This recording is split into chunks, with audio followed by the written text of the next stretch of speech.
12 तक, 11 तक हो गए थे कि 12 तक हो गए थे?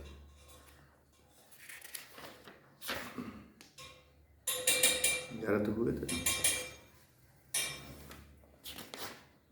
12 से लेकर के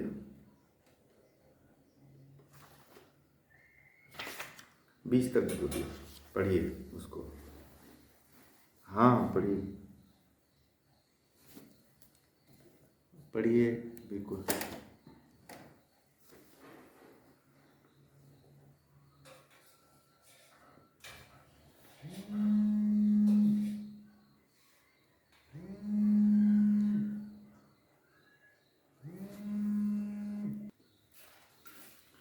भगवान श्री कृष्ण अर्जुन से कह रहे हैं कि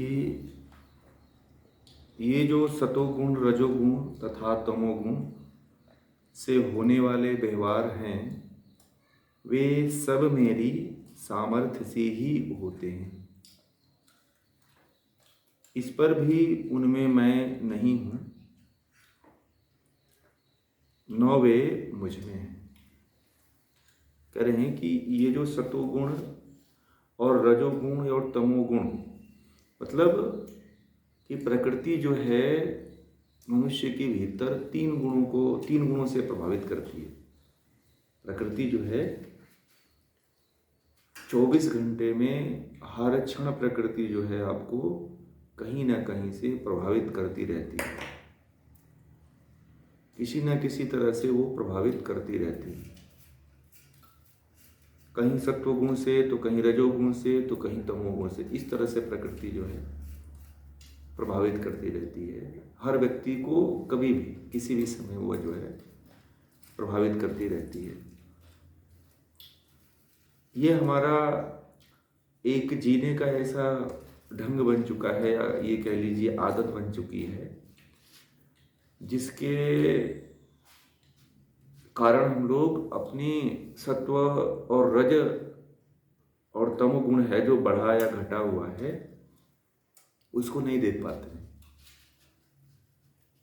सबसे महत्वपूर्ण होता है कि अपने सत्वगुण और रजोगुण और तमोगुण को पहचाना जाए कि किस समय हमारा सत्वगुण बढ़ गया, किस समय रजोगुण बढ़ गया और किस समय तमोगुण बढ़ गया। ये बहुत महत्वपूर्ण होता है, क्योंकि जब व्यक्ति सत्वगुण, रजोगुण, तमोगुण को नहीं पहचान पाता है तो वह उन कर्मों को भी कर देता है जो नहीं करने वाला होता है, या ये कह लीजिए कि वो चाहते हुए भी नहीं कर पाता है कि मैं इस कर्म को, बुरे कर्म को नहीं करूँगा, या अच्छा से अच्छा भी है जो उसको नुकसान देने वाले कर्म हैं उनको भी फिर वो नहीं करता है।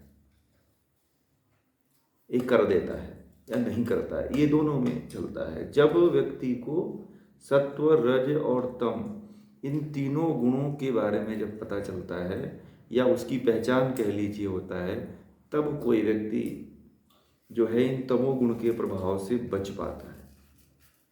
और ये सब जो है ईश्वर के सामर्थ्य से ही होता है। भगवान श्री कृष्ण यहाँ पे अपना नाम बताते हैं, परंतु जो मूल गीता है उसमें ईश्वर की बात कही गई है। उसमें भगवान श्री कृष्ण स्वयं अपने पर न लेकर के ईश्वर के लिए कहते हैं कि ये जो प्रकृति है वह स्वयं जो है ईश्वर के सामर्थ्य से ही कार्य करती है। कभी सत्वगुण बढ़ जाता है, कभी रजोगुण बढ़ जाता है, कभी तमोगुण बढ़ जाता है। तो परंतु इस सत, रज, तम के द्वारा जो कर्म होता है, इन कर्मों में भी आप नहीं हो, ये भी जान लो। हो भी और नहीं भी हो, ऐसा भी होता है। ईश्वर परमात्मा नहीं है, आप तो हो ही। जो भी आप अच्छा या बुरा कर्म करते हो उसमें आप शामिल हो, परंतु परमात्मा इनका संचालक होते हुए भी इसमें वह शामिल नहीं है। पूरा का पूरा जो है कर्ता जो है आप ही बन जाते हो। यानी कि सत्व, रज, तम ये तीनों गुण होते हुए भी परमात्मा उसमें लिप्त नहीं होता है, परंतु आप लिप्त हो जाते हो। क्यों? क्योंकि आपको इसकी पहचान नहीं होती है कि कब सत्वगुण बढ़ा, कब रजोगुण बढ़ा, कब तमोगुण बढ़ा। मैंने एक तरीका बताया था आप लोगों को कि सत्वगुण, रजोगुण और तमोगुण को कैसे आप ठीक करोगे, किस तरह से आप उनको सही रखोगे। क्योंकि सत्व और रजो और तमोगुण ऐसे बहुत महत्वपूर्ण कारक होते हैं जिस पे हमने कभी ध्यान ही नहीं दिया कि सत्वगुण रजोगुण तमोगुण भी हमें प्रभावित कर सकते हैं। असल में जो हमारी उत्पत्ति हुई है, जो हमारी शरीर दिखाई दे रही है ऊपर से लेकर के नीचे तक, ये किससे बनी हुई है बताइए? ये किससे बनी हुई है? ये इन सत रज और तम से ही बनी हुई है हमारी शरीर। पूरे सृष्टि का जो भी तत्व है, पूरे ब्रह्मांड में जितने भी पेड़ पौधे जंगल जमीन जो भी हैं, जिनके अंदर परिवर्तन होता है वह सत रज तम गुण के कारण ही होता है। ये बड़ी महत्वपूर्ण बात है, इसको समझने वाली बात है। यदि इस रहस्य को आप नहीं समझते हो तो फिर सृष्टि को आप नहीं जान पाओगे कि सृष्टि क्या है, उसके गुण को नहीं जान पाओगे, उसके कर्म को नहीं जान पाओगे, उसके स्वभाव को नहीं पहचान पाओगे कि आखिर ये सृष्टि है। क्योंकि सृष्टि में ये तीनों लक्षण दिखाई देते हैं, कभी ऊपर कभी नीचे, कभी बराबर, कभी बहुत अच्छा लगता है आपको। जैसे मान लीजिए कि सुबह से लेकर शाम तक अपने आप को आप ऑब्जर्व करिए, ठीक है? सुबह से लेकर शाम तक अपने आप को ऑब्जर्व करके देखना शुरू कर दीजिए। आपको पता चलेगा कि आप पूरे दिन में एक जैसे नहीं रहते हो। रहते हैं क्या बताइए? आप पूरे दिन में देखिएगा, सुबह से लेकर के शाम तक आप एक जैसे रहते ही नहीं हो। उसमें आपके मन में और आपके चित्त में कुछ ना कुछ परिवर्तन होता रहता है। वीडियो ऑन कर लीजिए, उसमें कभी नीचे तो कभी ऊपर, तो कभी ऐसे तो कभी वैसे, आपके भीतर परिवर्तन चलता रहता है। और आप इसको अपना न मान करके, कुछ लोग तो ऐसा कहते हैं कि पता नहीं कहाँ से कौन कर दे रहा है मुझे, मैं ये नहीं चाहता हूँ परंतु मेरे द्वारा ये कर्म हो जाता है। और ये कहाँ से होता है, कैसे होता है, ये नहीं कोई पकड़ पाता है कि जो सत्व रज तम गुण है, यही गुण हमें कभी ऊपर ले जाते हैं, कभी नीचे ले जाते हैं, कभी गिरा देते हैं। ऐसा होता है। तो इसका जो प्रारंभ होता है हमारे खान पान से विशेष तरह से होता है।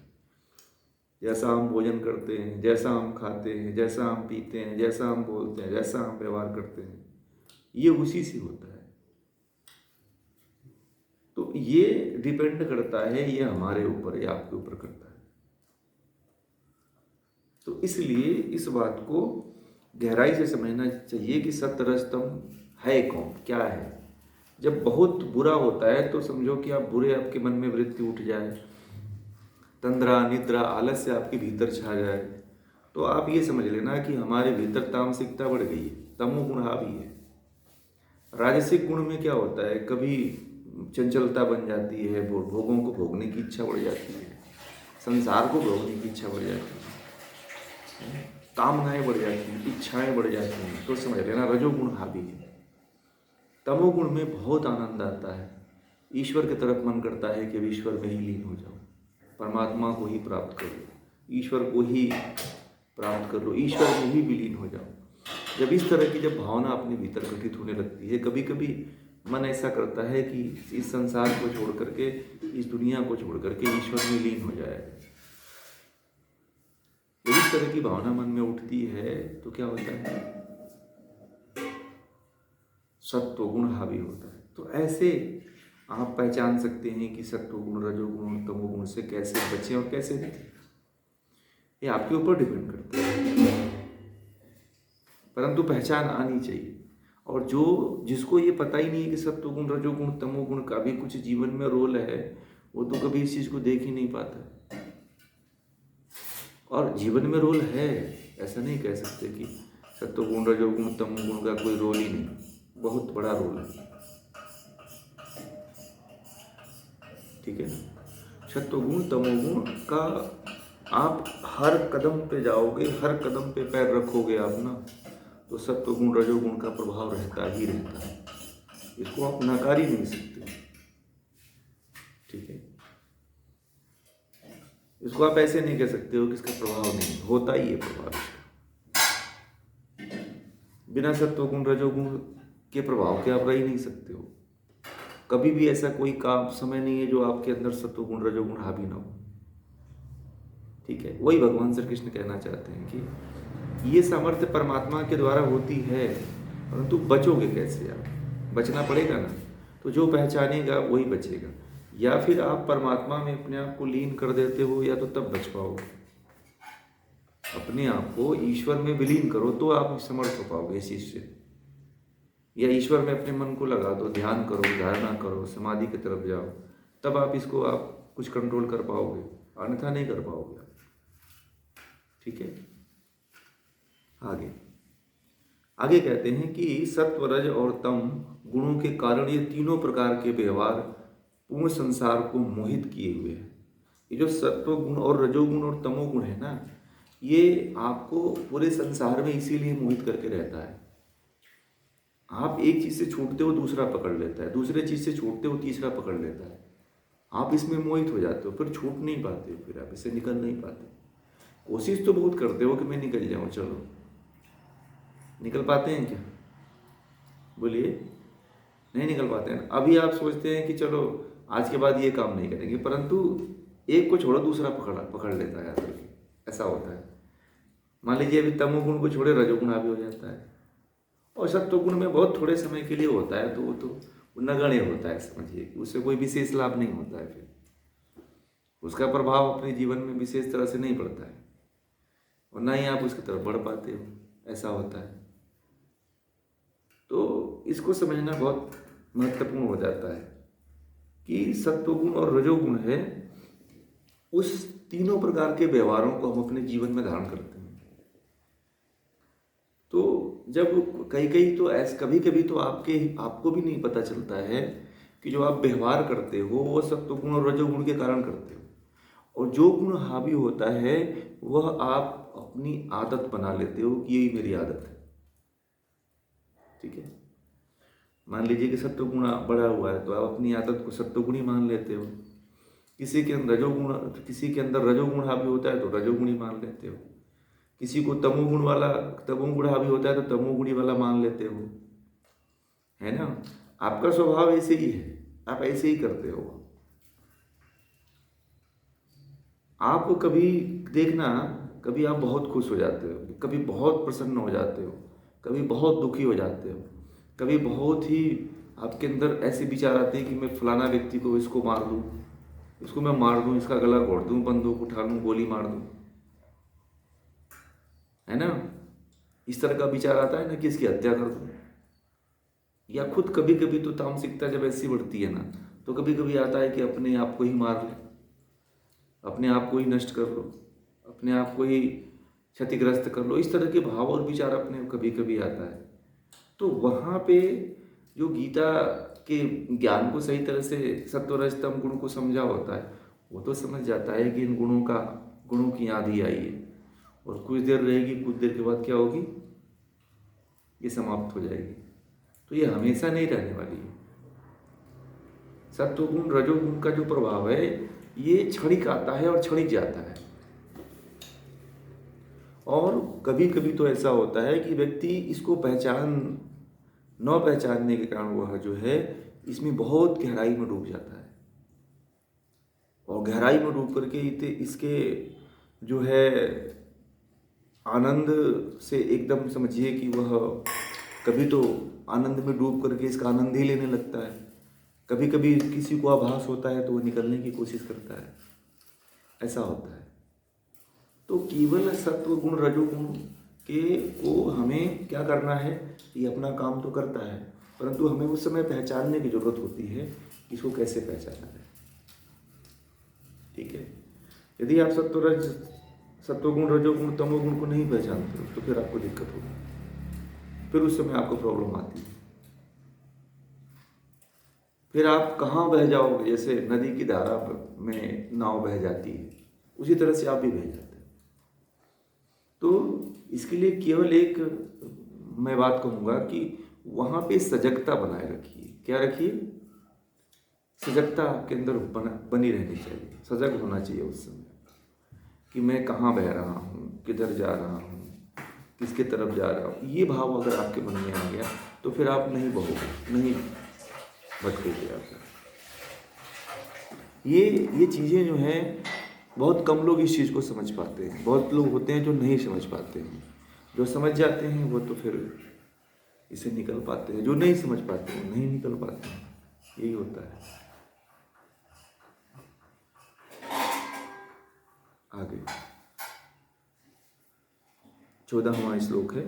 यह अद्वितीय शक्ति मतलब त्रिगुणमयी माया, इसको कह दो आप। क्या कह देते हैं? त्रिगुणमयी, यानी कि सत्य रज तम। त्रिगुण, 3 गुण होते हैं ये। तो जो त्रिगुणमयी माया है, कहते हैं कि परमात्मा से ही प्रकट हुई है। जो सत्य रज तम है, ये किससे प्रकट हुआ है? ये ईश्वर से ही प्रकट हुआ है। इसको ईश्वर ने ही प्रकट किया हुआ है। कौन प्रकट किया है? इसे ईश्वर ने ही प्रकट हुआ है। सत्य रज तम का जो प्रभाव है, वो उसको ईश्वर ने ही प्रकट किया हुआ है।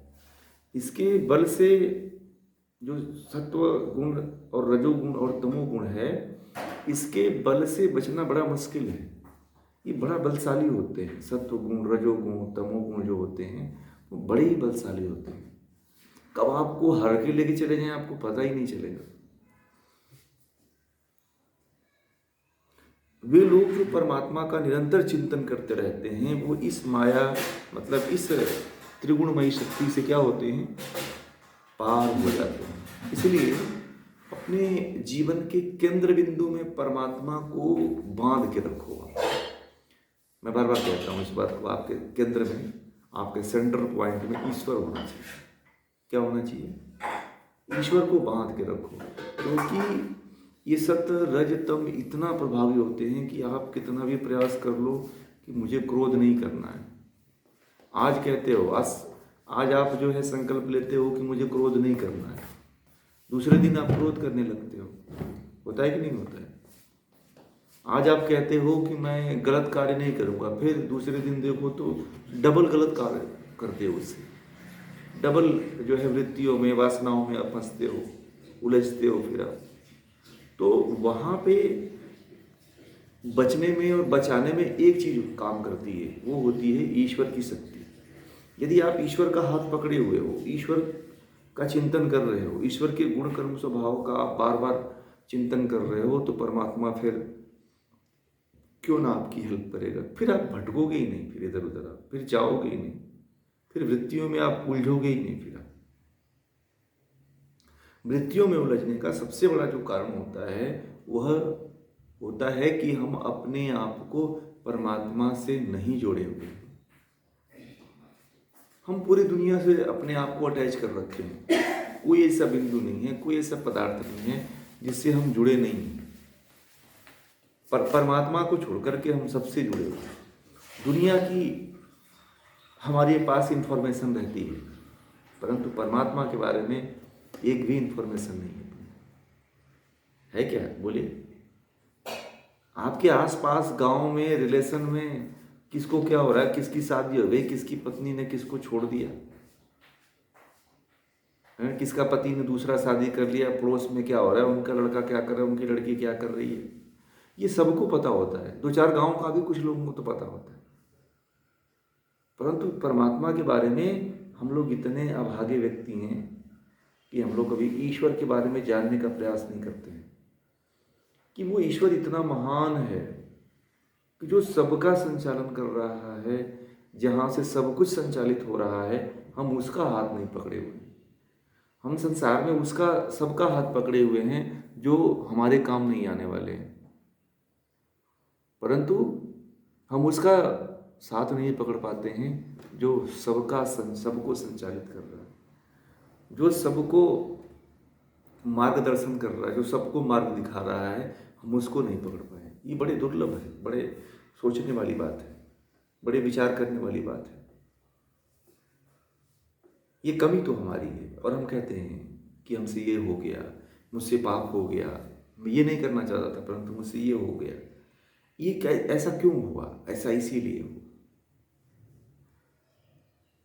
कि हम अपने आप को कहीं और जोड़े हुए हैं, किसी और से जुड़े हुए हैं, परंतु उसके जिससे हम जुड़े हुए हैं और जिसको जोड़े हुए हैं, जहाँ से जुड़े हुए हैं, उसके अंदर इतनी शक्ति नहीं है कि आपको इन भंवर से, इन दलदल से आपको निकाल सके।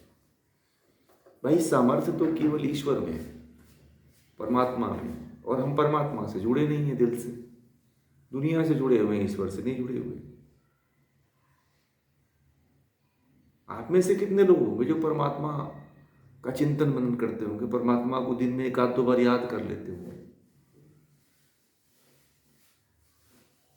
कुछ लोग होंगे, 1-8% लोग होंगे जो परमात्मा को याद कर लेते हैं, बाकी तो मुझे नहीं लगता है कि कुछ परमात्मा को याद कर लेते। आप अपने जानने वालों को याद करके फोन कर लेते हो जाता है कि नहीं? फोन करते हैं ना, याद तो रहता है कि फलाना आदमी को 1 हफ्ते बाद फोन करना है, आज उनसे मेरी नहीं बात हुई, चलो आज उनसे बात कर लेते हैं, बहुत दिन हो गया आज उनसे बात ही कर लेते हैं। कभी ऐसा ख्याल आता है कि हमको परमात्मा से भी बात करना है? बताइए। फोन सबके पास है ना, तो कभी परमात्मा को भी फोन लगा लिया करिए। आप नहीं फोन लगा सकते हैं तो अकेले बैठिए ना, अकेले में ईश्वर से बात करिए। जो बातें आप दुनिया से और संसार से करते हैं ना, कभी आप परमात्मा से एकांत में बैठ करके बात करते रहते, बड़ा आनंद आ जाता है, फिर मजा आ जाता है, फिर मौज आ जाती है। जितना वो गहराई से सुनता है और उस काम को पूरा करता है, संसार के लोग नहीं कर पाते हैं। संसार के लोग तो सुनेंगे तो हंसेंगे, मजे लेंगे, परंतु कभी एकांत में बैठ करके परमात्मा से अपनी बातों को कहा करो। आप, बहुत अच्छा गुण है, कहना चाहिए। परमात्मा के सामने बैठ के कभी रो लिया करो। दुनिया के सामने रोओगे तो लोग मजे उड़ाते हैं, हंसेंगे, कुछ नहीं समझेगा, परंतु कभी आप ऐसा करके तो देखो। आप लोग अब ये गीता जो पढ़ रहे हो ना, इसके माध्यम से कभी करो आप, तो आपको पता चलेगा कि हाँ, इसमें कितनी वास्तविकता है। प्रयोग करने में क्या है कि नहीं? प्रयोग करो। आप जब प्रयोग करोगे तो आपको इसके बारे में पता चलेगा, जानकारी बढ़ेगी, फिर आगे आप बढ़ोगे, है कि नहीं? इसीलिए कह रहे हैं कि सत्वरज तम को कंट्रोल करना इतना आसान नहीं है। कंट्रोल वही कर पाता है जो परमात्मा से कनेक्ट है। दिन में एक बार जो है कभी न कभी चिंतन मनन तो करता है, ठीक है। अगर कोई ऐसा है तब तो ठीक है, अगर कोई ऐसा नहीं है तो फिर तो वो भटके, फिर दुनिया में तो भटकने के बहुत से रास्ते हैं, फिर भटकता है ना। आगे कहते हैं कि जो ये सत्व रज और तम, ये जो 3 गुण हैं, उसको कह रहे हैं कि यह अद्वितीय शक्ति है। मतलब ये जो सत्व रज तम गुण है ना, इसके जैसा दूसरी शक्ति कोई नहीं है। और ये है ये माया। ये क्या है? असल में गीता में भगवान श्री कृष्ण ने इन त्रिगुण को, सत्व रज तम को माया कहा है। असल में कि माया है, और एक माया का पूरा संसार कर देती है। माया का पूरा संसार खड़ा कर देती है आपके सामने। माया का पूरा संसार बना कर रख देती है। और कहते हैं कि यह जो अद्वितीय शक्ति है, यह परमात्मा से ही प्रकट हुई है, और इसके बल से बचना बड़ा दुस्तर है। कह रहे हैं कि जो सत्वरजतम गुण है ना, इससे बच पाना बड़ा कठिन है। कोई ऐसा व्यक्ति नहीं है जो इसके चपेटे में नहीं आता, उसको अपने चपेट में ले ही लेती है। कोई योगी होगा, कोई बड़ा ज्ञानी होगा, कोई बड़ा पहुंचा हुआ व्यक्ति होगा, वही इससे बच पाता है। आम इंसान तो हर समय चपेट में आ जाते हैं। अच्छा करो तो भी फंस जाते हैं, बुरा करो तो फंसना ही फंसना है। किसी का हम देखो, आप लोग कभी सोचे होंगे कि किसी का बहुत अच्छा भला करने के लिए आप जाते हो। जैसे मान लो आपका कोई बहुत नज़दीकी रिलेटिव हो, तो आप सोचते हो कि चलो इसका मिल करके हम बहुत अच्छा काम सोच लेते हैं इसके बारे में, परंतु आप सोचते हो कि मैं इसका भला कर दूँ, परंतु हो क्या जाता है? बुरा। झगड़े हो जाते हैं, भाई भाई में झगड़े हो जाते हैं, बहन भाई में झगड़े हो जाते हैं। होते हैं कि नहीं होते? तो ये क्यों होते हैं, कहाँ से होते हैं? जब ये भगवान श्री कृष्ण कहते हैं कि ये इतने दुस्तर है ना, ये बलशाली होते हैं कि इनसे बच पाना बड़ा मुश्किल होता है। और वही बच पाता है जो परमात्मा को पकड़ के रखा है। आपने परमात्मा को नहीं पकड़ के रखा है, यदि कोई भी कदम करोगे, कोई भी किसी भी कदम पे आप चलते हो, कोई भी कदम आप आगे बढ़ाते हो तो फिर आप करोगे तो अच्छा, परंतु हो जाएगा बुरा। क्योंकि सत्व गुण और रजोगुण का प्रभाव होता है और वो प्रभावित करते हैं और बहुत घने प्रभावित करते हैं। इतने प्रभावित कर देते हैं आपको कि आप उसमें से निकलना चाहो तो भी नहीं निकल पाओ। ऐसे फंसाते हैं आपको, ऐसे जो है आपको प्रभावित करते हैं वो। अब ये बात देखिए, फिर कह रहे हैं इस श्लोक में कि जो लोग परमात्मा का निरंतर चिंतन करते रहते हैं वे इस माया से पार हो जाते हैं। मतलब ये इस सत्वरजतम के प्रभाव से, उनके गुणों से क्या होते हैं, क्या होते हैं, पार हो जाते हैं। क्या होते हैं, पार हो जाते हैं। ठीक है, जो अब परमात्मा का आप चिंतन करो तो पार हो जाओगे, नहीं तो सत्वरज ही। भगवान श्री कृष्ण ने इसका बड़ा अनुभव किया, उनके जैसा कोई योगी हुआ नहीं है। और उन्होंने कहा कि हम लाख प्रयास करते। देखिए, जैसे आप लोग कहते हो कि मैं तो बड़ा प्रयास करता हूँ परंतु हो नहीं पाता है। क्यों नहीं हो पाता है? जैसे जब छोटा बच्चा रहता है ना, तो कोई कार्य करने के लिए बड़ा प्रयास करता है कि नहीं करता है? एक छोटे बच्चे को आप लोग देखिएगा, अगर बहुत छोटा सा नादान बच्चा है तो वह किसी काम को करने के लिए खूब प्रयास करता है, ठीक है, परंतु होता क्या है कि नहीं कर पाता है। और जब वो किसी बड़े व्यक्ति का सहारा लेता है, अपने माँ का सहारा लेता है, अपने पापा का सहारा लेता है, तो वो काम को वो कर लेता है। उस खिलौने को लेना होता है, चाहे कोई ऊपर चीज़ रखी हुई होती है, तो बच्चे उससे पकड़ने की कोशिश करते हैं, नहीं पकड़ पाते हैं तो रोते हैं। तो माँ बाप आते हैं तो जैसे ही उनको पकड़ते हैं वो दे देते हैं तो उनका काम हो जाता है। वैसे ही आपको भी सहारा लेना पड़ेगा परमात्मा का, क्योंकि इन शक्ति को, ये जो सत्वरजतम है ना, ये जो तीनों गुण हैं, इनसे बच पाना बड़ा मुश्किल है। इसलिए मुश्किल है कि यह आपके जीवन को हर क्षण बदलते रहते हैं। मैंने बोला कि 24 घंटा आपके पास एक दिन में परमात्मा ने दिया हुआ है।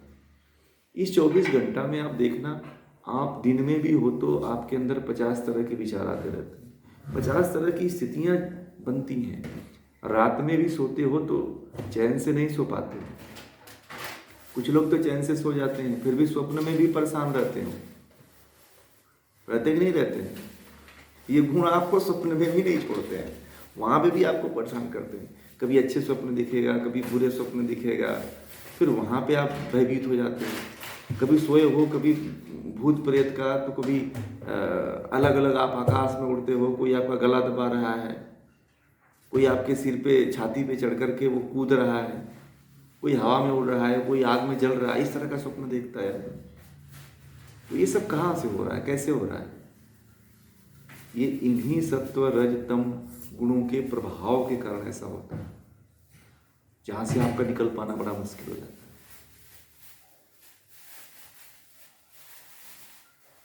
समझ में आ गया? तो क्या करो आप तो सारी शक्ति लगा करके थक गए हो। एक शक्ति है जो आपको, जैसे माता पिता, बच्चा जब थक जाता है तो माँ से और पिता से जाके जिद करता है कि मेरा ये काम कर दो। उसी तरह से जब दुनिया में सत्वरजतम गुणों के प्रभाव से थक जाओ तो परमात्मा का हाथ पकड़ लो कि अब तो तू ही इनसे बचा ले मुझे, बाकी मैं तो प्रयास करके थक गया।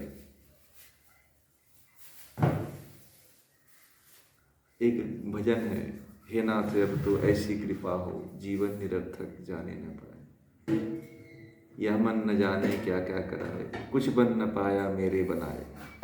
तो आदमी बहुत कुछ बनाने की कोशिश करता है, परंतु आदमी से कुछ नहीं होता, इसलिए फिर अंत में परमात्मा के पास तो जाना ही होता है। ईश्वर का हाथ तो पकड़ना ही पड़ेगा। आप जब तक नहीं पकड़ोगे तब तक सोचो कि आप पार हो जाओ तो बड़ा मुश्किल है। ये संभव हो जाता है कि आप पार हो जाओ, नहीं पार हो पाओगे, छूट ही नहीं पाओगे भाई। इतना अपने पास शक्ति नहीं कि आप छूट पाओगे। हमारे पास इतनी ताकत नहीं है, हम इतना समर्थवान नहीं है कि हम लोग इससे छूट पाएंगे। आप सोचो कि आप रात में सोते हो ना कि बड़ा चैन से नींद से सो लेंगे, ऐसा होता है कि नहीं होता है कि चलो रात में सो लेते हैं, बहुत अच्छी नींद आएगी और सो जाएंगे, परंतु रात में भी सो पाते हो क्या? रात में कुछ लोगों को तो नींद ही नहीं आती, बड़े मजे की बात है। और कभी कभी तो ऐसा होता है कि नींद अगर लग भी गई तो आधा घंटे बाद वो ऐसे स्वप्न देखेंगे कि उठ के बैठ जाएंगे। इसीलिए इससे सत्वगुण, रजोगुण, तमोगुण से बचो, इनसे बचना बड़ा जरूरी है। अगर एक बार आप बच गए तो फिर जीवन जो है, जीवन को आप जहाँ ले जाना है, जिस परमात्मा तक पहुँचाना है, जो आपके जीवन का उद्देश्य है, उस लक्ष्य को आप प्राप्त कर लोगे। और जब जीवन का लक्ष्य प्राप्त हो जाता है तो फिर कुछ रह नहीं जाता है। आपके जीवन का जो लक्ष्य है, आपका जो आना यहाँ पे पृथ्वी पे जिस लिए हुआ था, वो पूरा हो जाता है, अधूरा नहीं रहता। अभी तो यही नहीं पता है कि हमारे जीवन में हम क्यों आए हैं, हमारे जीवन का लक्ष्य क्या है। अधूरा आते हैं, अधूरा मर जाते हैं, यही होता है। अभी हम समझते हैं कि हम अपने आप को समझ लेते हैं कि हम साधु संसाधनों से हम पूरा हो जाते हैं। नहीं, आप संसाधन से पूरा नहीं होते हो। संसाधन कुछ समय के लिए हैं, बाकी आप आते हो ऐसे ही खाली हाथ आते हो। भगवान श्री कृष्ण ने एक गीता का सार लिखते हैं लोग कि खाली हाथ आए थे, खाली हाथ जाओगे। क्यों कहा है ऐसा? इसलिए कहा है कि आपके पास ज्ञान ही नहीं है, तो खाली आए थे, जैसे आए थे वैसे चले, आपने कुछ प्राप्ति नहीं किया, है कि नहीं? जब आप प्राप्त करते तो फिर आप जा पाते, इससे निकलना जरूरी है ना। आगे कहते हैं, आगे के 15वें श्लोक में कि आसुरी स्वभाव वाले लोगों का ज्ञान माया द्वारा नष्ट हो जाता है।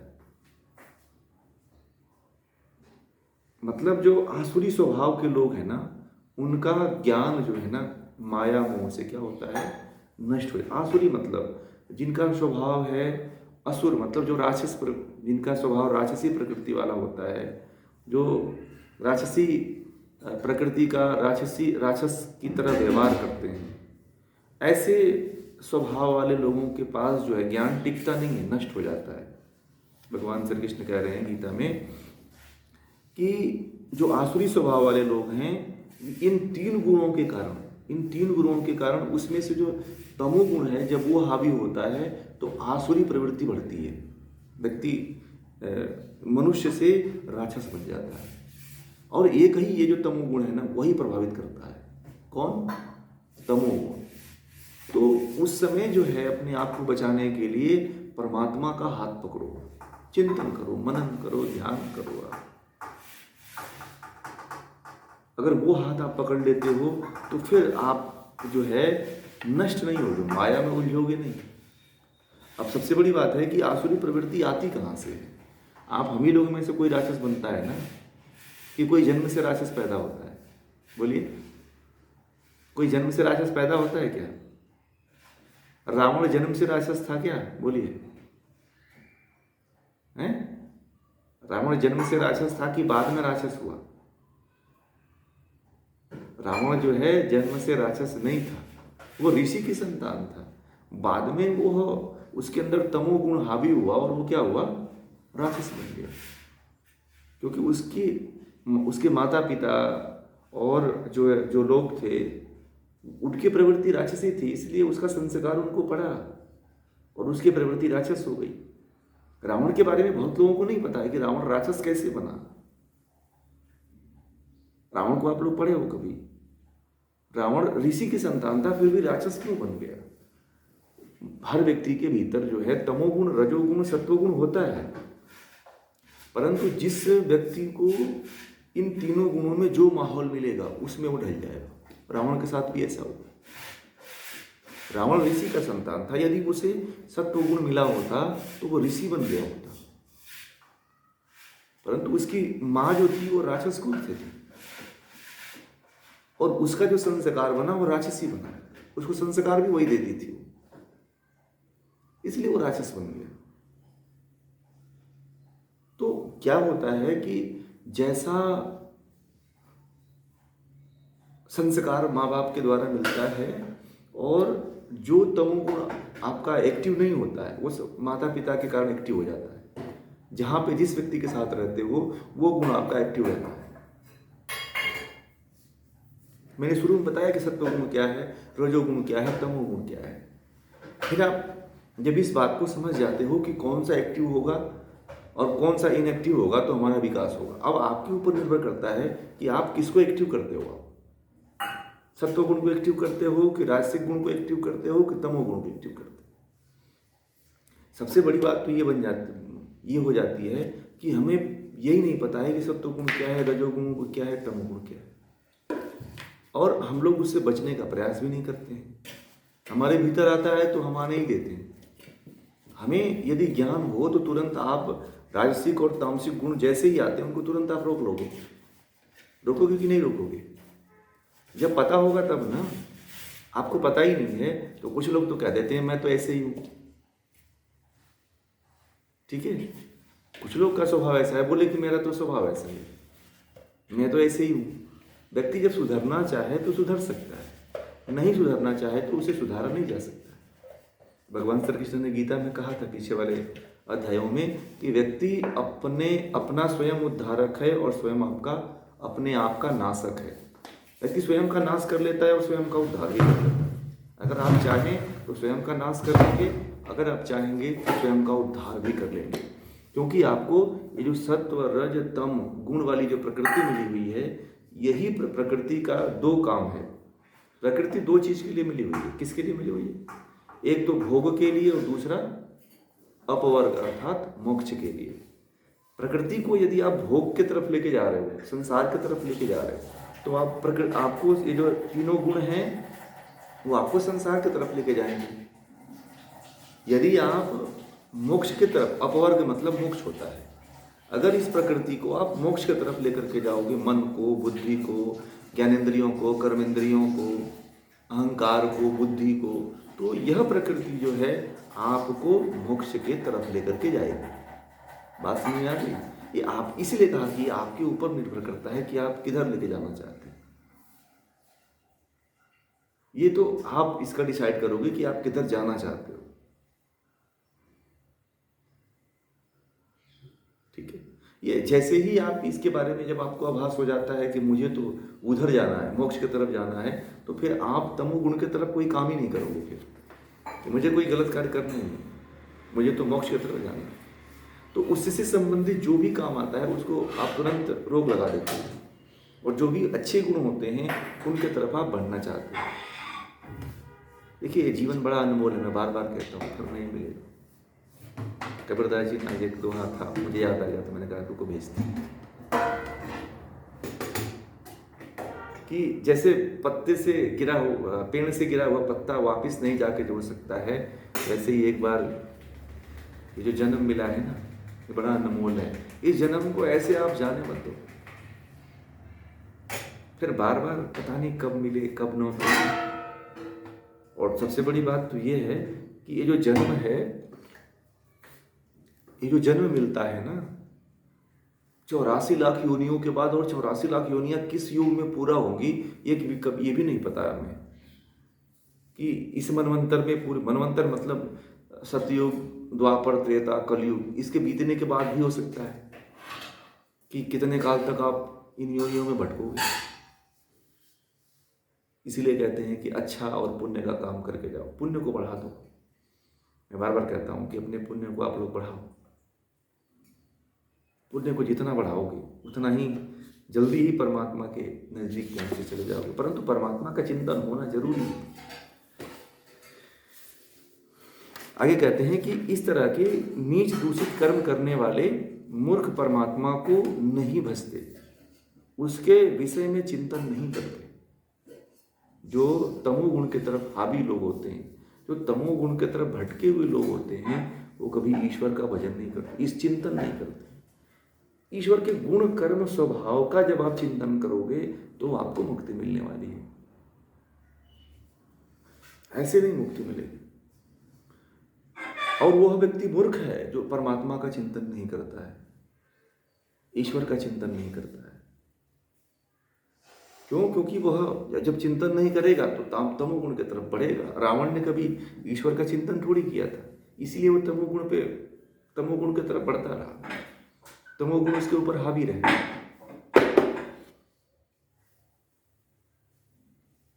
ठीक है, इसलिए उसके अंदर क्या रहे, तमोगुण हावी रहे रावण के अंदर। तो ये देखिए, हमारे भीतर भी इसी तरह की समस्याएं हैं। हम राक्षस तो नहीं हैं, ठीक है, हम लोग राक्षस तो नहीं हैं, परंतु हमारे भीतर ऐसी वृत्तियां हैं, ऐसी ऐसी वृत्तियां हैं, जिन वृत्तियों के बारे में हम कल्पना नहीं कर सकते, जिन वृत्तियों के बारे में हम कभी सोच नहीं सकते। ऐसी ऐसी वृत्तियां हमारे भीतर कब जागती हैं, कब खत्म होती हैं, ये भी नहीं पता चलता है। और बहुत सी बड़ी बड़ी वृत्तियां हमारे अंदर खड़ी होती हैं। कभी अच्छी वृत्ति खड़ी होती है, कभी बुरी वृत्ति खड़ी होती है, कभी अच्छा सोचने को मन करता है, कभी बुरा सोचने को मन करता है। इस तरह से हमारे अंदर मन के भीतर विचार आने लगते, आता रहता है। तो इससे बचने की जरूरत है, इससे हमें बचना जरूरी है।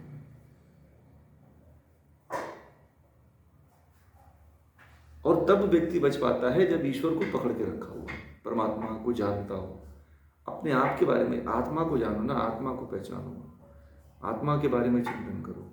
दुनिया का, संसार का चिंतन करोगे तो संसार में उलझोगे। ठीक है, सत्वगुण, रजोगुण, तमोगुण की बात गीता में बहुत अच्छी तरह से कहा है। इसकी बात, ये पूरा सांख्य दर्शन है। भगवान श्री कृष्ण जितना सांख्य दर्शन से प्रभावित थे ना, पूरा गीता सांख्य दर्शन ही है। एक तरह से पूरा गीता को अगर समझ लिया जाए ना, तो पूरा सांख्य दर्शन है। मैंने सांख्य दर्शन जब पढ़ाया था तो पूरा का पूरा सांख्य दर्शन ही है पूरा गीता। जो लोग सांख्य दर्शन पढ़े थे उनको ये बात समझ में आ रही होगी कि प्रकृति क्या है, सतरजतम गुण क्या है। ये वहां पे सारी चीजों का जिक्र हुआ था। ये सभी बातों का वहां पे सत्वगुण का, रजोगुण, तमोगुण की बात हमने कही थी, और वही बात भगवान श्री कृष्ण गीता में समझाते हैं।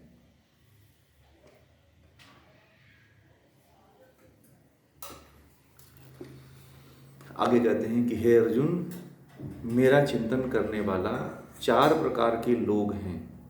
कहते हैं कि ईश्वर का चिंतन करने वाले 4 प्रकार के लोग हैं। ईश्वर को कौन भजता है बताइए? वो कहते हैं कि कौन कौन से हैं जो मेरे चिंतन करते हैं, परमात्मा का चिंतन कौन कौन लोग करते हैं? तो कहते हैं कि दुखी व्यक्ति, जो दुखी है वह परमात्मा का चिंतन करता है, और जो जिज्ञासु है, जिसके अंदर जानने की इच्छा है, वह परमात्मा का चिंतन करता है। और कहते हैं कि विषयों के भोग के इच्छुक तथा ज्ञानी, और जो विषयों के भोग का इच्छुक होता है ना, किस विषय को भोग लूँ, इसका भोग कर लूँ, इसका आनंद कर लूँ ना, वो भी परमात्मा को जानने के लिए इच्छा करता है। और ज्ञानी का तो मुख्य उद्देश्य होता है परमात्मा को जानना, परमात्मा तक पहुँचना। आप लोग देखना, जिसके जीवन में बड़ा दुख है ना, वो परमात्मा को पकड़ता है, परमात्मा से जुड़ता है। होता है कि नहीं होता? जिसको जीवन में बड़ा दुख मिला हो और जिसको जीवन में कोई भी दुख नहीं है ना, वो परमात्मा की तरफ ताकता भी नहीं है। उसको चिंता ही नहीं पड़ रहती है कि हमें गीता पढ़नी है।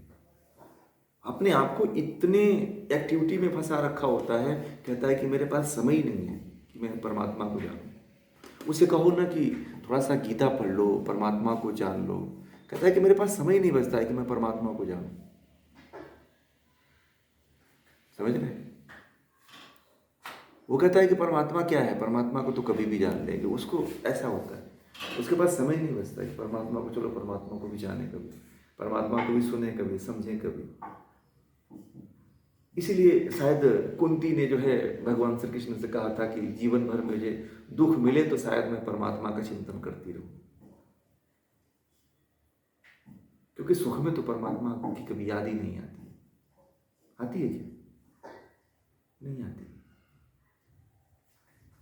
देखना, जब आपको बहुत सुख मिल जाए, सुख समृद्धि मिल जाए, हर चीज की सुविधा हो जाए, तब भी आप परमात्मा की तरफ नहीं आ पाते हो। कुछ लोग ऐसे हैं, बाकी सभी लोग नहीं हैं। बाकी बहुत से लोग ऐसे हैं जो जिज्ञासु हैं। जिज्ञासु की जो बात कही भगवान श्री कृष्ण ने, जिनके पास सब कुछ होते हुए भी, धन दौलत, रुपए, पैसे, यश, मान, समृद्धि, सब कुछ होते हुए भी क्या है, उनको ईश्वर के बारे में, परमात्मा के बारे में जानने की इच्छा है कि परमात्मा क्या होता है, ईश्वर क्या होता है।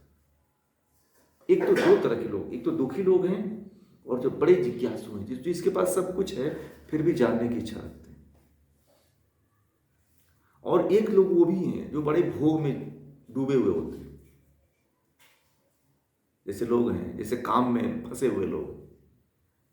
एक व्यक्ति आया मुझसे कहने लगा कि मैं बड़ा पाप कर्म कर दिया। क्या हुआ? तो मैंने तो 2-2 3-3 शादियाँ कर लिया मैंने कहा फिर बहुत पाप कर दिया और मैं सोच रहा हूँ कि अब परमात्मा की तरफ आ जाऊँ, इसमें कुछ है नहीं। तो क्या हुआ? वो व्यक्ति वो भोग में डूबा हुआ था और भोग जब पूरा भोगों को भोग लिया तब वो उसे याद आई कि अरे हमारे तो इसके लिए हमारा जन्म नहीं हुआ है, हमें तो परमात्मा की तरफ भी आना चाहिए। मैं सच्ची बात बता रहा हूँ। एक व्यक्ति है जो 3 शादियाँ किया हुआ और वो कहता है कि गुरु जी, अब आचार्य जी, अब हमें नहीं, अब इस दुनिया में कुछ है नहीं और ये भोग में कुछ आनंद नहीं है, ये शादियाँ विवाह मैंने सब कुछ देख लिया, इसमें कुछ है नहीं, अब तो मुझे परमात्मा का कुछ, ईश्वर का कुछ ज्ञान दो, मैं छोड़ना चाहता हूँ। मैंने कहा कि मैं तुझे इधर ज्ञान दूंगा और तू उसको छोड़ के चला आएगा, और 3 शादियाँ किया, उसको कौन देखेगा? ये कौन सा वैराग्य है? भोगों को भोगने के बाद वाला। वो भी लोग आते हैं, वो भी आ रहा है, उसका भी मन इधर ही लगा रहता है। वो 3 शादियां तो कर लिया है परंतु उसका मन इधर ही लगा रहता है कि मुझे परमात्मा को पाना है। संसार तो बड़ा खड़ा कर लिया, कोई एक को नहीं संभाल पा रहा, वो 3-3 शादियां कर ली। तो इस तरह के लोग तो भगवान श्री कृष्ण कहते हैं कि वो भी जो भोगी है ना, वो भी आना चाहते हैं मेरे तरफ, परंतु भोग से उबरना चाहते हैं परंतु पूरी तरह से उबर नहीं पाते, पूरी तरह से उसको छोड़ नहीं पाते। बड़े मजे की बात बता, वो उबरना तो चाहते हैं परंतु इसको छोड़ नहीं पाते कि कैसे छोड़ें। और ज्ञानी की तो बात ही क्या, ज्ञानी का तो पूरा जीवन ही जो है ईश्वर को जानने के लिए, ईश्वर को पहचानने के लिए लग जाता है। ज्ञानी व्यक्ति तो ज्ञान ही इसलिए लेता है कि परमात्मा का चिंतन कर सके, परमात्मा को प्राप्त कर सके। ज्ञान का उद्देश्य यही है, मोक्ष की प्राप्ति। और ज्ञान एक सबके लिए जो है, चाहे वह दुखी व्यक्ति हो, चाहे जिज्ञासु व्यक्ति हो, चाहे भोगी व्यक्ति हो, सबके मूल में ज्ञान ही होता है। और जिसके मूल में ज्ञान नहीं होता है वो वहां तक पहुंच नहीं पाता है, ईश्वर तक पहुंच नहीं पाता है। ये समझने वाली बातें हैं कि ये क्या आप सभी इसमें से देख सकते हो कि हमारी कौन सी कैटेगरी है। ज्ञानी की कैटेगरी है कि जिज्ञासु की कैटेगरी है कि भोगी की कैटेगरी है या दुखी की कैटेगरी है।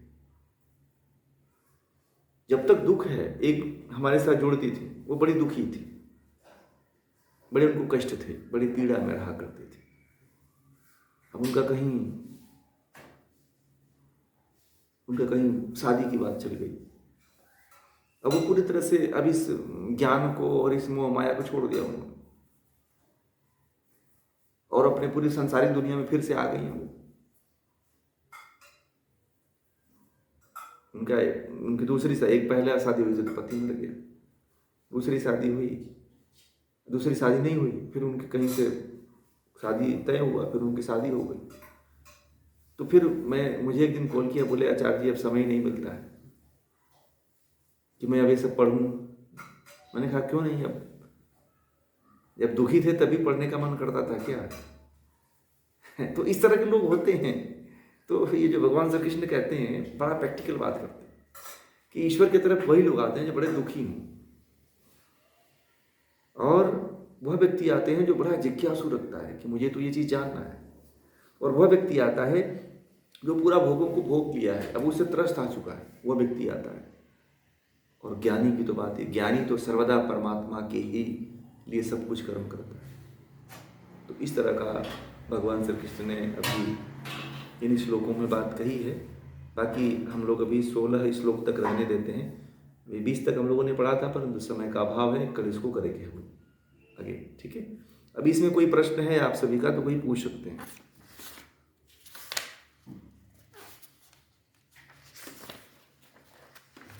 कोई प्रश्न है तो बताइए आप,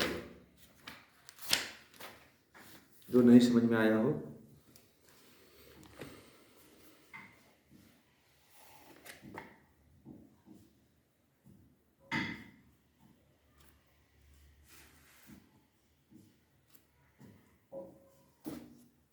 नमस्कार, नमस्कार जी,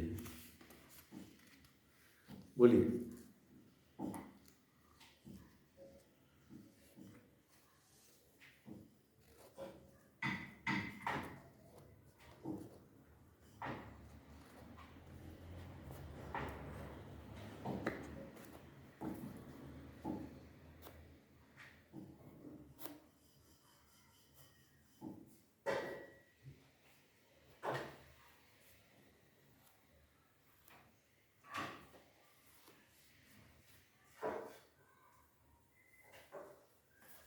बहुत अच्छा है प्रश्न। अभी भगवान श्री कृष्ण ने अभी बात कहा कि आप चाहते हो कि ईश्वर की तरफ जाओ, परंतु क्या होता है कि मन में जो तीन गुण होते हैं, हमारे मन पे तीन गुण काम करते हैं, सत्वगुण, रजोगुण और तमोगुण। सत्वगुण का काम होता है परमात्मा के तरफ लेकर के जाना। रजोगुण का काम होता है संसार के भोग के तरफ लेकर के जाना। और तमोगुण का काम होता है आप इंसान से राक्षसी प्रवृत्ति की तरफ बढ़ना। आपकी जो एकदम ये समझ लीजिए कि जो व्यक्ति एकदम गलत ही किसी को मारने का, किसी को काटने का ऐसा व्यवहार करता है। तीन तरह के गुण होते हैं और तीनों गुण हावी होते हैं। और भगवान श्री कृष्ण ने कहा है कि अब जो व्यक्ति इन तीनों गुणों को जान लेता है, जैसे मान लीजिए कि आपके मन में बहुत अच्छे विचार आया तो ये सात्विक हो गया। आपको संसार में किसी चीज़ को भोगने की इच्छा हो गई कि चलो ये मजे ले लेते हैं, ये भोग लेते हैं, ये भोग का आनंद ले लेते हैं। जब इस तरह का आपके मन में विचार आता है तो ये राजसिक विचार हो गया। क्या हो गया? ये राजसिक विचार हो गया। और फिर जो है जब आपके अंदर आपके मन में किसी के प्रति क्रोध की भावना आ जाती है, किसी के प्रति विद्वेष की भावना आ जाती है, किसी के प्रति मारने की भावना आ जाती है, तो वो तामसिक गुण हो जाता है। तो ये चीज़ आपको पकड़ना पड़ेगा कि इनमें से इन गुणों के प्रति हमेशा अलर्ट रहना पड़ेगा आपको कि ये विचार कौन, ये राजसिक है कि तामसिक है कि सात्विक है। आपको जिसको कहते हैं ना सजग होना, जिसको कहते हैं साक्षी भाव, तो आपको हर समय एज ए सिक्योरिटी बन करके देखते रहना होगा कि राजसिक आ रहा है कि तामसिक आ रहा है कि सात्विक आ रहा है। जब तामसिक गुण आए तब तो आप वर्क करिए, राजसिक गुण आता है तो वहाँ पे अपने आप को इनएक्टिव कर लीजिए, एक्टिव मत रखिए। राजसिक गुण आए तो पूरी तरह से मौन ही हो जाइए, कुछ मत करिए, क्योंकि वहाँ पे अगर कोई भी कर्म कर देते हैं तो आप वहाँ पे फंस जाएंगे। यहाँ पे सतर्क होने की जरूरत है। और दूसरा उन्होंने भगवान श्री कृष्ण ने इसी में बताया कि यदि मान लो कि ये सब करने के बाद भी नहीं हो पा रहा है तो आप परमात्मा के गुण कर्म स्वभाव का चिंतन करो। जब आप उसके चिंतन करोगे तो फिर वो आपका चिंतन करेगा। वो आप उसका जब उसके गुण कर्म स्वभाव का चिंतन करोगे तो उस आपके द्वारा चिंतन किया हुआ वाइब्रेशन उस तक पहुंचेगा और फिर आपको वो भटकने नहीं देगा, फिर आपको संसार में गलत कार्य में जाने नहीं देगा वो। इसलिए परमात्मा जैसे कि गुण कर्म स्वभाव आपको पता रहना चाहिए कि परमात्मा का गुण कर्म स्वभाव है क्या। सबसे बड़ी बात तो ये है। अब जैसे मान लीजिए कि आप परमात्मा किसको मानते हो, जैसे कि आप ईश्वर किसको मानते हो, या तो किसी फोटो को मानते हो, या तो किसी मूर्ति को मानते हो, या इष्ट देवता को मानते हो, तो ये ईश्वर नहीं है। पहले तो आपको ये जानना पड़ेगा कि ईश्वर क्या है, भगवान क्या होते हैं और देवता क्या होते हैं। पहले इसमें फर्क आपको जानना पड़ेगा कि ईश्वर क्या होता है, भगवान क्या होते हैं और देवता क्या होते हैं। तो देवता जो है छोटे होते हैं, देवता से थोड़ा सा बड़ा भगवान होता है, और सबका सुप्रीम पावर होता है वो ईश्वर होता है। सिंपल भाषा में समझ लीजिए, ठीक है। सबका सुप्रीम पावर ईश्वर होता है। तो भगवान श्री कृष्ण कहते हैं कि जब उसके गुण का, कि उसका गुण क्या है, फिर उसके कर्म वो क्या करता है, फिर उसका स्वभाव क्या है, उसका नेचर क्या है, जब इन तीनों का आप चिंतन करोगे तो कहते हैं कि तब जाकर के आप उस तीनों गुणों से बच जाओगे, गलत चाहते हुए भी नहीं कर पाओगे। अब जैसे अब बहुत से ऐसे कर्म होते हैं जो आप चाहते हो कि ये कर्म ना करें, फिर भी हो जाता है। होता है इसी कारण होता है कि आप अपने आप को सेंटर से न जोड़ करके आप कहीं और जोड़े हुए हो, दुनिया से जोड़े हुए हो। मैंने अभी कहा कि हम लोग पूरे दुनिया के आस पड़ोस का सबका हम लोगों को जानकारी होती है। रिलेशन में रिलेटिव में क्या हुआ, रिलेटिव के रिलेटिव का क्या होगा, ये भी हमें पता होता है। परंतु हम परमात्मा के बारे में कोई पूछ ले कि परमात्मा के बारे में आप जानते हो क्या, ईश्वर के बारे में जानते हो तो हमें नहीं पता होता है, बोलते हैं हमको नहीं पता है। आप बोलते हो उसको तो देखते ही नहीं है। परमात्मा से कभी बात करो ना, ईश्वर से बात करो। मैंने कहा अभी ईश्वर से बात करो, ईश्वर के बारे में थोड़ा सा बैठ करके, एकांत में बैठ करके उसके सामने रो, आप उससे अपनी बातें कहो तो आप देखो कैसे नहीं सुनता। तो ये सब गुणों को आप चाहो, ईश्वर के गुण कर्म स्वभाव का चिंतन करके सबसे सरल रास्ता भगवान श्री कृष्ण ने इसी में बता दिया कि आप जो है उसको जान सकते हो। दूसरा एक रास्ता है, महर्षि पतंजलि ने योग दर्शन में बताया हुआ है कि आप जो है अपनी आत्मा को जो है प्रकृति से अलग कर लो। प्रकृति और जो ये 24 तत्वों वाली प्रकृति है, इसको और आत्मा को, दोनों को अलग अलग कर लो तो आप परमात्मा को जान जाओगे। फिर आप गलत काम करोगे ही नहीं, फिर जो चाहते हुए भी जो जिस चीज़ में फंस जा रहे हो उसमें नहीं फंसोगे आप। तो ये चीज़ समझना पड़ेगा थोड़ा सा, ठीक है ना।